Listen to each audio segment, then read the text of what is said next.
नमस्कार।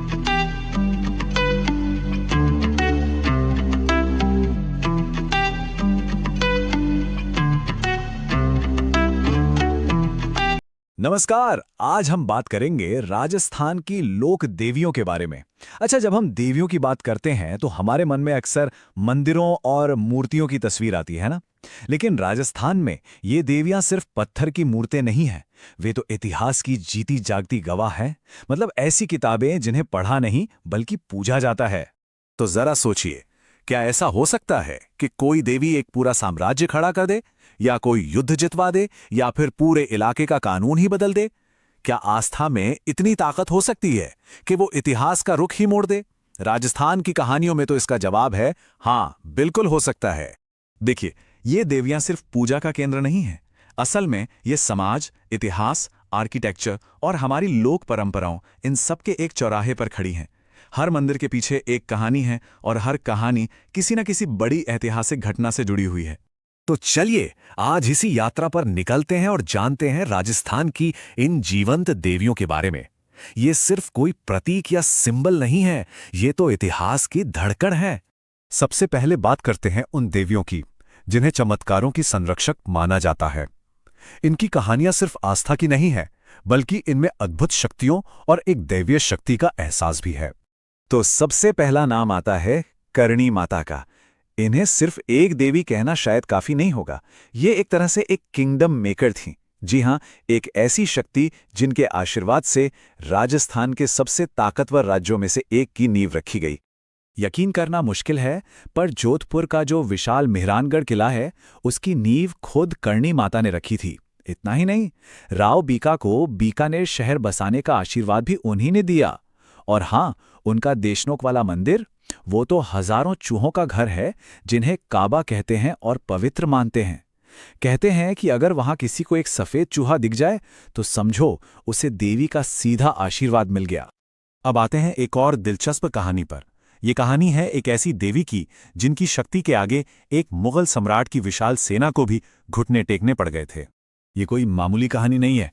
किस्सा कुछ यूं है कि जब औरंगजेब की सेना ने मंदिर को तोड़ने की कोशिश की तो अचानक मंदिर से मधुमक्खियों का एक झुंड निकला और उसने पूरी सेना पर हमला कर दिया। सोचिए, आस्था की शक्ति ने कैसे सैन्य शक्ति को हरा दिया। ये उसका एक अद्भुत प्रतीक है। तो ये तो हुई चमत्कारों की बातें, लेकिन इन देवियों का प्रभाव सिर्फ यहीं तक सीमित नहीं था। ये इतिहास और समाज को बनाने वाली भी थीं।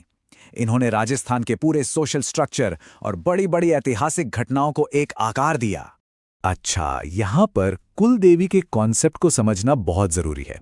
कुल देवी मतलब किसी एक वंश या खानदान की देवी। ये सिर्फ एक धार्मिक पदवी नहीं थी, बल्कि ये एक पॉलिटिकल पावर भी थी। राजा का राज, उसके वंश की पहचान और उसकी तरक्की, सब कुछ कुल देवी के आशीर्वाद पर ही टिका होता था। और मजे की बात यह है कि हर बड़े राजपूत वंश की अपनी एक कुल देवी है। जैसे मारवाड़ के राठौड़ों के लिए नागनेची माता या दहिया राजवंश के लिए केवाय माता। ये रिश्ता सिर्फ धार्मिक नहीं था, बल्कि ये उनकी पहचान का एक अटूट हिस्सा था, एक बंधन था। अब बात करते हैं दो ऐसी शक्तिशाली योद्धा देवियों की जिन्होंने 100 साल से भी ज्यादा के फासले पर दो बड़े ऐतिहासिक संघर्षों में सीधी भूमिका निभाई। एक तरफ है सुगाली माता, जो 1857 की क्रांति में आजादी के दीवानों के लिए प्रेरणा का प्रतीक बनी, और दूसरी तरफ है तनोत माता, जो आज भी भारत पाक बॉर्डर पर हमारे सैनिकों की रक्षा करती हैं।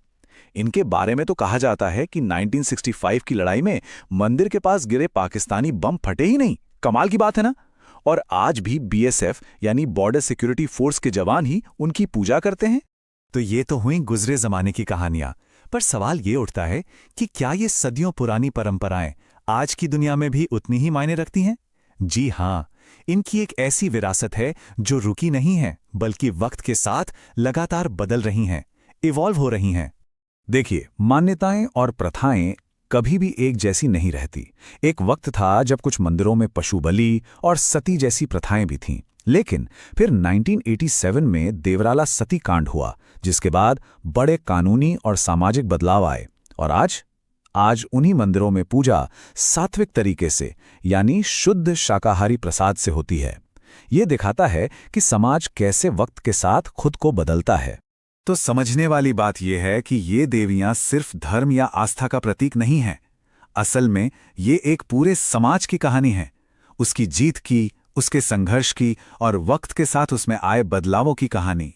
तो अगर हम इसे समेटें तो इन देवियों की पहचान 3 मजबूत पिलर्स पर टिकी है। पहला, ये ऐतिहासिक सबूत हैं जो हमें किलों के बनने से लेकर राजवंशों के उदय तक की कहानी बताते हैं।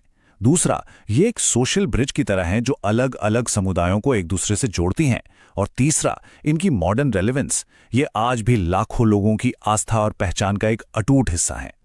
तो ये एक ऐसी विरासत है जो आज भी जिंदा है, लगातार बदल रही है और हमें हमारे अतीत के बारे में बहुत कुछ सिखा रही है।